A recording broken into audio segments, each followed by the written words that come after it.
saboda ganin gagarumin rashin da musulunci ya yi.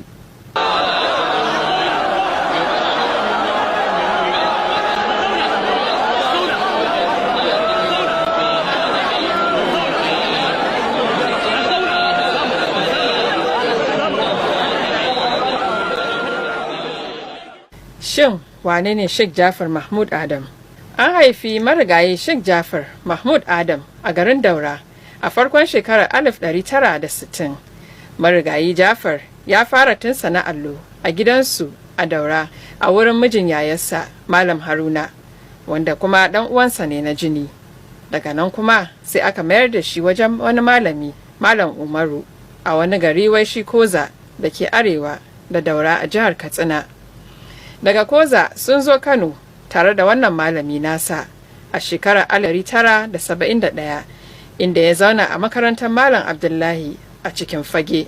Malam Jafar ya nuna hazaƙa da miƙa rayuwarsa ga koyo, a inda har ya kai ga haddace Alƙur'ani mai girma. Mutane sun fahimta cewa Allah subhanahu wata'ala ya yi wa Malam Jafar baiwar ƙwarewa wajen iya karatu tafsirin Alƙur'ani tun 1978. Ina so in ce da mu ribaci wannan wata na Ramadan, mu ribaci waɗannan kwanaki masu albarka, mu ribaci waɗannan darare masu albarka cikin abin da zai amfane mu a duniyar mu da rayuwar mu. Bayan da ya haddace Alƙur'ani ne, sai ya ga buƙatar ya sami ilimin boko, don haka ya fara karatun zamani da shiga karatun manya na yaƙi da jahilci, wato Adult Evening Classes a 1980, yana ɗan shekaru 20. Ya haɗa wannan karatu na boko shiga ajin koyon larabci da ƙasar Misra take shiryawa a Egyptian Cultural Center ta nan Kano. A 1983 ne min ya kammala waɗannan makarantu guda biyu na boko da arabiya, wanda daga nan ya samu shiga makarantar horon malamai Gwale Teachers College a 1984, wadda ya mala a 1988. Malam Jafar ya wuce babban jami'ar musulunci ta Madina, inda ya karanta ilimin tafsiri da ulumul Qur'an, wadda kuma ya hattama a shekara 1993.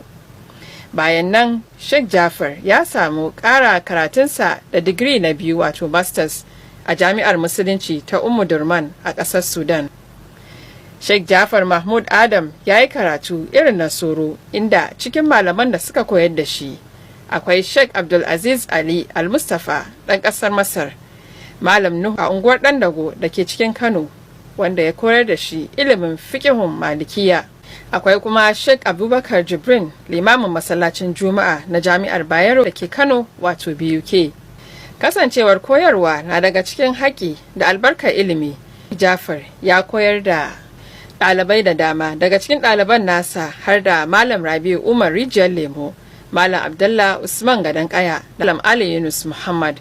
Sheikh Jafar ya sha gwagwarmaya da wasu 'yan uwansa malamai da masu mulki bisa bambancin fahimta ko dini ko kuma ta harkokin rayuwa, lamarin da kan jawo zama a tebur don fahimtar juna. Ta'ala ya hore mu da yin adalci game da masoyi, ya hore mu da yin adalci game da makiyi, wanda muke daidai da shi mai masa adalci, wanda muke mun sha bamban da shi mai masa adalci. Wannan ba kowa ke iya yin wannan ba, dan galibin mutane soyayya na sa su ɓoye laifin wanda suke so, kiyayya na sa su jingina mutum laifin da bai ji ba bai gani ba, wanda kuma wannan kuskure ne. A dalilin wannan baiwa tasa ne al'ummar garin Maiduguri da ke jihar Borno suka neme shi domin gudanar da tafsirin Alkur'ani mai girma a duk watan Ramadan a masallacin Muhammad Indumi da ke can jihar Borno.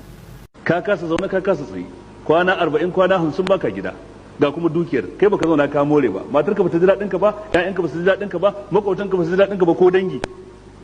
Kullun kana cikin lissafi, kullun da calculator, kullun kana kan kwamfuta, ba zikiri, ba salatin annabi, ba istighfari, ba qiyamul laili. Akwai hasarar da tafi wannan a cikin rayuwa? Sai ka gama tarawa, ka gama lissafi, kuma sai ka mutu. Karshen tika shine tik.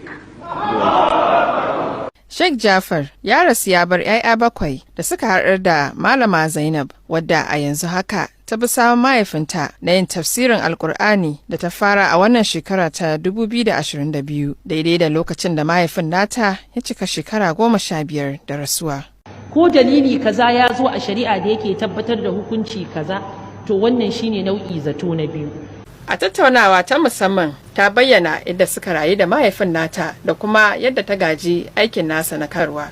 To alhamdulillah ina da 'yan uwa maza da yake duk ƙannena ne, kuma kowanne a cikin su yana daidai bakin gwargwadon abin da zai iya na kamanta cewa ga layin da mahaifinmu ya tafi ya bari, kuma kowa yana kokari ya ba da gudunmuwa ya samu rabansa akan wannan layin. Da haka alhamdulillah ina godiya ga Allah da wannan, na in ji farin cikin cewa layin da mahaifina ya rayu a kansa mu ma kuma alhamdulillahi gashi yanzu muna tafiya a kai.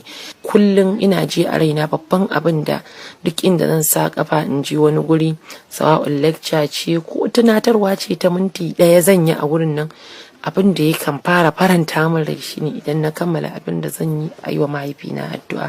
Malam Jafar ya fara gagarumin aikin rubuta a tafsiransa a ƙarƙashin wata cibiya da ake kira Sheikh Jafar Islamic Documentation Center.